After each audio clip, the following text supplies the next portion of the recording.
Before we get started, I noticed that we have a couple new faces, and it would be great if you guys can shout out in the chat where you're from, put your name, introduce where you're from or where you're calling in from, and what your art form or creative practice is. I'll start with mine.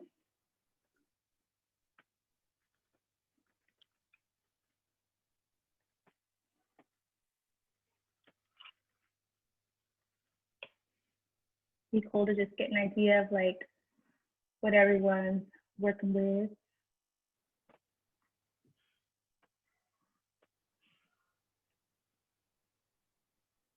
Cool, it's Erin from Virginia Beach. It's Sarah from Charleston, photographer, designer. Keith from Miami, residing in Richmond. Matthew from Alexandra. I'm not really from Virginia, you guys. I don't. Is Alexandra? Andrea, yeah. Andrea, okay. I wasn't sure if there was two. But thank you guys so much for joining. So we're going to get started. Want to make sure that everyone keeps their cameras or their volumes on mute, or their mics on mute, sorry, during the presentation, so that we can make sure that we hear Vicar and get all of the good gems that she's going to share with us. And of course, if you have any questions, we'll prompt you to unmute your mic. But just during the presentation, if you can remember to keep your mic muted.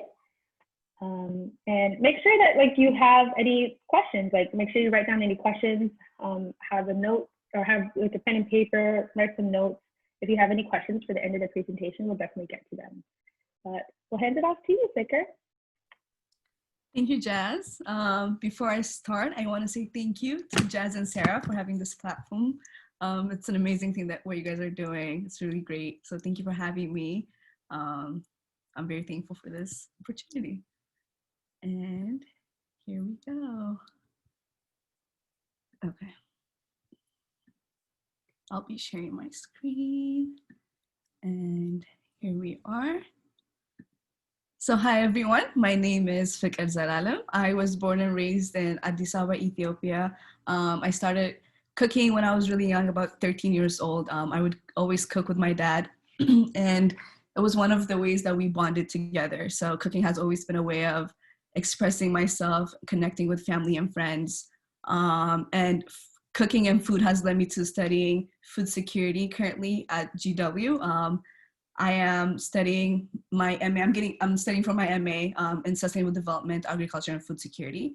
I always try to combine my Ethiopian background and Western experiences when cooking my dishes. And about last year, I started my Instagram account called Fikr Cooks, where I share the meals I make at home with my friends and family. It's nothing big, but it's very interactive. And I hope to one day own a restaurant and share my love for food. We have someone about to admit. Okay. Next slide. So what is Fikr Cooks? Fikr Cooks is an Instagram account I started about a year ago. On the left side right here, we have some of the dishes I made and shared on that Instagram account. In the middle, we have one of my friends giving me credit, I guess, on Instagram. And on the right side, it's an interactive question and answer. I had asking people what Ethiopian dish I should make next time. I remember someone asking me to make Ethiopian French fries, but I'm still working on that. It's been a year, but I'm still working towards that. So that's what Fikr Cooks is. It's a way of me expressing my love for food. So I mentioned that I'm also studying food security. It's a subject that I'm really passionate about. And I want to ask everyone here a quick question. And you can answer in the chat down here. So just guesstimating, how many people in the US do you think live in food deserts? Just the number that you think, you can just put it down in the chat. Just give you guys a few minutes.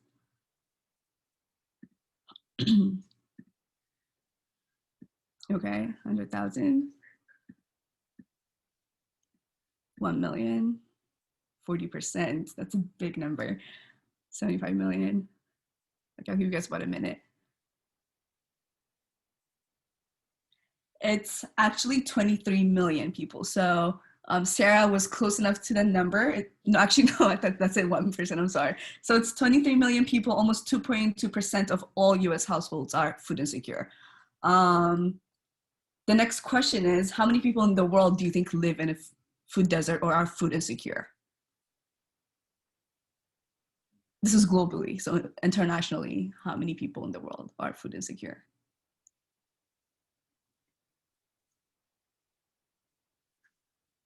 $500 million.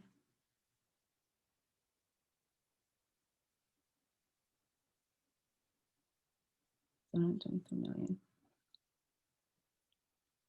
$250 million. Okay. Give you guys about 30 seconds. I think we have everyone. Okay. It's actually 1.9 billion people that live in food deserts or food insecure areas. That's a really big number. It's a lot of people that do not have access to healthy food. So food security means having, or is widely defined as having economic and physical access to nutritious food to lead a healthy and active life. I'm passionate about the issue of food security because as I grew up in Ethiopia, I saw a lot of people that did not have access to proper nutritious food. And food is a basic human right. I feel like everyone in the world should have access to food. So not 1.9 billion people not having access to one of the basic things that we need in life is a pretty crazy idea to me. So it's something I've always been passionate about. It's something I hope to work towards in the future. Towards my last semester of undergrad, I worked on a project. It was called Natural Food Gardens. It was an initiative to have a community garden in Richmond because Richmond is a place with a lot of food deserts. So Natural Food Gardens was an initiative with community garden where we would have local communities and farmers come in and donate their food, or the main objective of it would be a composting station. So people would come and put their food there, and then we would compost it and have a community garden, and it would be free of charge. So people wouldn't have to pay to get the food there. So the three goals were to have farmers that are willing to participate and attend gardening in these underserved communities. The second goal was to maintain a waste-free, environmental friendly garden. So by people donating it's basically trash, food waste to the community garden, we'd be composting it and turning it into fertilizers. And the third one was to reduce obesity in these impoverished communities. So for the first goal, the objectives were we would provide transportations for the farmers to make it easy. So we would drive them or their equipments from their homes to the community garden so they can help with the gardening and maintenance of the community garden.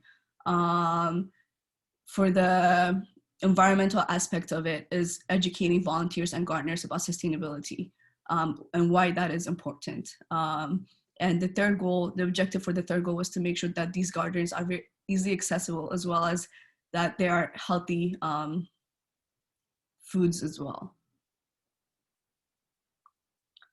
Another aspect that I'm really interested in regards to food is food design. I recently got introduced to food design. I'm very at the beginner level of it, but it's something I'm really passionate about as well. Food design is basically looking at food as an object, as an advertising object, and working towards it as such. It's about designing it, it's about its texture, it's about its colors, its shape, its naming, and its packaging. So it's basically a marketing way of looking at food and what we eat and our plates. This is an egg Benedict dish I made about recently. It's one of the ways I try to express my food design in there. Here is another beginner level plate designs I had. Right here is an egg omelet stuffed with spinach and mushrooms. And I had Italian seasoning right at the top of it. And to the left of it, this is sriracha.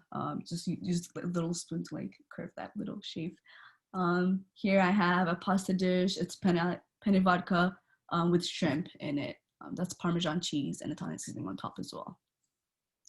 And I feel like food design and food presentations are a communication tool, expressing how you feel about your food. So the main three takeaways for my presentation is that the dishes we cook are a reflection of who we are, and food design is a project that can be advertised as such. And food is also a social justice topic. The issue of food security is something that needs to be solved in order to have to lead a healthy life, and so that everyone can have access to healthy, nutritious food. And make sure to follow me on Instagram at Fikr Cooks. I'd like to get in touch with you guys, learn from you guys, and I hope to teach you guys something as well. Thank you.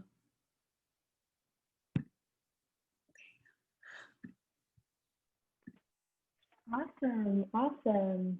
Really appreciate that, Fikr. That was an awesome presentation. Thank you. Thank you. Great. Yes, great job, Fikr. Proud of you. This was very informative as well. As far as question and answers, we can move into that portion right now. So if anybody has a question, feel free to put it in the chat or unmute yourself and you can directly ask Fikr the question. But to kick it off, first thing is, if you could give us some resources, what would that be? Okay, I thought I was muted for a second. As of resources, one of the many ways I find my resources is Chef's Table on Instagram, on Netflix. It's a really good show. I really enjoy watching it. They have really amazing chefs that present their works on there. I follow a lot of Instagram accounts. I also look into Michelin star hotels and look at their menus. I'm not there yet, but it's a good inspiration to look at. Also, Pinterest is a great way to get inspiration. Oh, I love it. That's awesome. That's good. Good to know. I also love Chef's Table. Yeah. So yeah, It's a good show. Okay, Aaron in the chat says, what are your future goals / plans for your page? That is a good question. So I want to expand on my photography skills a little bit more. I would like to reach out to a broader audience. Right now I have my close friends and family on that page. I kind of want to, reach out to a lot more people. I also want to have videos of me cooking, like a time-lapse videos of me cooking my food, and also a better way of editing and taking pictures is something I have planned within the next year. Love it. Very good. Okay. Lito says, do you plan on showing how you cook the meals? Yes. So like I said, I would want to start a video, time-lapse videos of me cooking the dishes soon. Yeah. Cool, like a tutorial style in a way. Yeah, I love that. And Keith says, what's the hardest dish you've had to make so far? It's actually the eggs Benedict. It's really hard making a poached egg. And that's so the way I learned was, so you boil water and then you make like a circular motion and you drop, so you just crack the egg and you just drop it. So that's how like the egg whites kind of like, I don't know, in that circular motion, they kind of like just turn and hold the yolk that way. So I just had like, every time I put the egg in there, it would just crack. So it was a big mess, but I made it finally. So that's the hardest thing I've ever made. Oh my gosh. Making me hungry. So what's the first dish? Jasmine says, what's the first dish or plate of food that you've designed? And how that evolved over time? It's an omelet. It's the omelet. It went from just having an omelet to just exploring ideas on how to have the sriracha. It was first I tried it with ketchup. That didn't really look good, or also it's not good. I didn't like the taste of ketchup with eggs. So I tried it with sriracha and it looked better. So that was the first food design project I worked on. And over time it evolved by me just trial and error. I would just cook something and then, try to plate it, and then maybe I wouldn't like the way it turns out in the picture. So just working towards that, trying to improve that. I love that. That's important because I think we get so caught up on like wanting to be perfection, but trusting the process and even you know, like learning things along the way is like Yeah. the best part too. Yeah. Okay. Joseph says, what culture of food outside of Ethiopia do you love? I love Indian food. We actually just had Indian food today, so I really love Indian food. I have a really great butter chicken recipe. I hope to one day show it in my video. Yes. Please So, do. Aaron's from India, so he gave you a heart. Love it. Yes. Love that. I actually do have another question because the topic was, on food design, but even your what you're studying in college or your master's is food security, and you've done like immense amount of research and things about feeding and sustaining a population. And so my question would be, how do you incorporate that, or what are your future aspirations to ensure that there is that food supply? I think the main aspect of it would be agriculture. And besides that is, I think food waste is a big issue. I feel like we waste a lot of food, especially in the Western countries. So limiting that food waste somehow, and then having a way of giving that food to other countries, because 1.9 billion people living in food insecure areas is not just acceptable. So I think a way of having a balance between food waste and food security would be a great way to approach the problem. That's good. Yeah. Yes.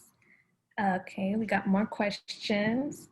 I love your project on the natural foods garden in RVA. I'm curious to which ways everyday people can support food security. Volunteering is a big aspect of it, because there are other community gardens that exist in Richmond, and I think volunteering is a big aspect of it. Composting is a great way that you can compost and limit your food waste. I feel like it starts within the individual. Each of us have a responsibility to contribute. So composting, recycling for the environment, as well as the volunteering, is a big part of maintaining these community gardens. What if you're in a apartment? How do you compost in an apartment? You can actually compost indoors. Oh, really? Okay. So have a trash bin? Yes, kind of? a trash bin. There are like certain trash bins that they sell for indoor composting. It's not big, but it still gets the job done. I need to check that out. I need to do more better. Yeah. Thank you. Lita says, do you feel like there are huge efforts in supporting food security both locally and globally? No, actually, because even locally, even in Western countries such as Richmond, where I'm at right now, there's still an issue of food security or food deserts. So there are efforts, local efforts, individuals doing their part, volunteering, food banks, and community gardens. But I've never actually seen, governments or people of power trying to help these initiatives. So there is effort, but I don't think there's like big effort to make change like that. So I think that's an issue. It should be legislated and, have a bigger outlet for it. Yeah. Yeah, I definitely agree with that. I think it starts on an individual level, and everybody needs to do their part, but legislation is always important. So very good. Thank you so much, Fikra. Does anybody else have any more questions? Feel free to also unmute. You can do that as well. Great. 3, 2, 1.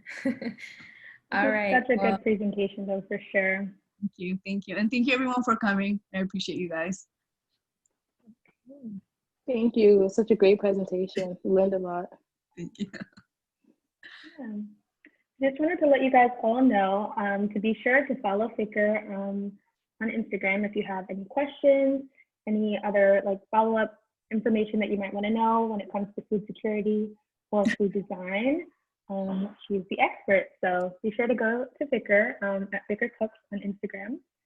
We'll also be sending a recording of this session for you to share with friends, and it will be posted. We'll be getting to that between this evening and tomorrow morning. So be sure to look out for that, as well as a PDF for takeaways on all like the overall of the presentation. And so you can look out for that in your email. But we want to let you know that Circle Sessions is going to be offered on a weekly basis. And so the very next one is going to be coming up on Wednesday, actually, November 4th, this Wednesday. And they alternate between Wednesdays and Saturdays. And you can always find information for Circle Sessions, for Distant Connections, for Fikr's collaboration coming up on our Instagram at Distant Connections. And we're also on Facebook, LinkedIn, and YouTube. So be sure to stay tuned for all announcements. But we hope you learned something. We hope you're able to take away really great gems from the presentation. I know I did. And we thank you so much for joining us. Thank you so much for coming, guys. We appreciate you.